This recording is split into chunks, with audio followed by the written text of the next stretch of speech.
신뢰도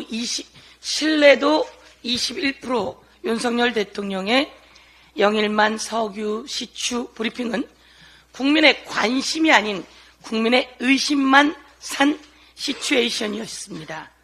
왜 지금 저런 발표를 하지? 갑자기 윤석열 대통령의 발표가 있자 관련 주식이 불기둥처럼 주가가 올랐다고 합니다.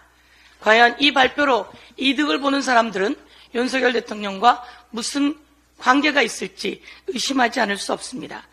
김건희 윤석열 대통령 부인의 주가 조작이 만천하에 드러났음에도 불구하고 제대로 해결되지 못한 이 시점에 윤석열 대통령의 갑작스러운 발표로 이득을 본 불기둥처럼 치솟아오른 주가 조작 관련해서 과연 이 발표로 이득을 보는 자 누구인지, 그 이득을 보는 자의 그림자들이 어른거리고 있는데 대한민국 국민들이 그리고 우리가 꼭 어른거리는 그 그림자를 추적할 것입니다.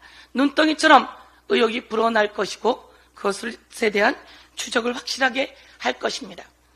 윤석열 대통령의 발표는 모두 다 의혹투성입니다.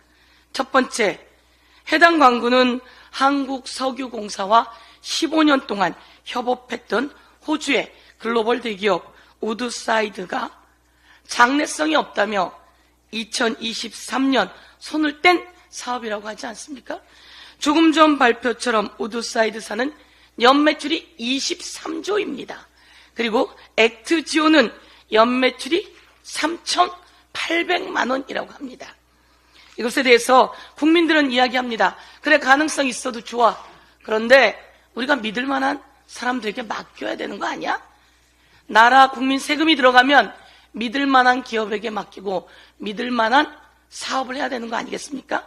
그런데 시작부터 의혹투성이면 되겠습니까? 첫 번째 의혹이 그것이었습니다.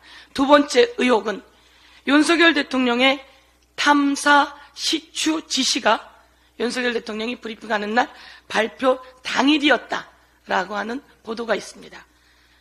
이건 도대체 무슨 상황입니까? 윤석열 대통령의 탐사 시추 지시가 발표 당일이었다라고 하는 것에 대해서도 의혹을 제기하지 않을 수가 없습니다. 그러면 이와 관련해서 산업부가 이야기를 해야 되는데요. 몇 가지를 빼고는 모두 다 기밀이라며 설명을 제대로 하고 있지 않은 상황입니다. 이런 의혹이 눈덩이처럼 불어나고 있는 이 상황, 대통령은 대한민국 국민의 혈세가 들어가는 만큼 철저히 국민 앞에 공개해야 합니다. 그동안 대통령실을 용산으로 이전했고 또 수없이 많은 해외 순방이 있었고 부산 엑스포가 있었고 그럼에도 불구하고 모든 것이 혈세 낭비였습니다.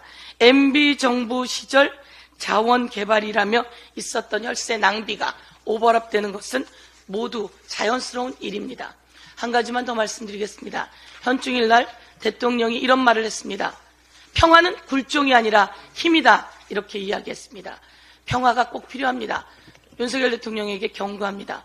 윤석열 대통령이 말하는 굴종이란 대일본에 대한 윤석열 대통령의 자세입니다. 후쿠시마 오염수를 오염 처리수라고 말한 대통령의 굴종, 위안부 관련한 내용을 대통령이 마음대로 결정한 굴종, 일본에게 아무 말 하지 못하는 그것이 진짜 굴종입니다. 평화는 굴종이 아니라는 것을 다시 한번 상기시킵니다. 이상입니다.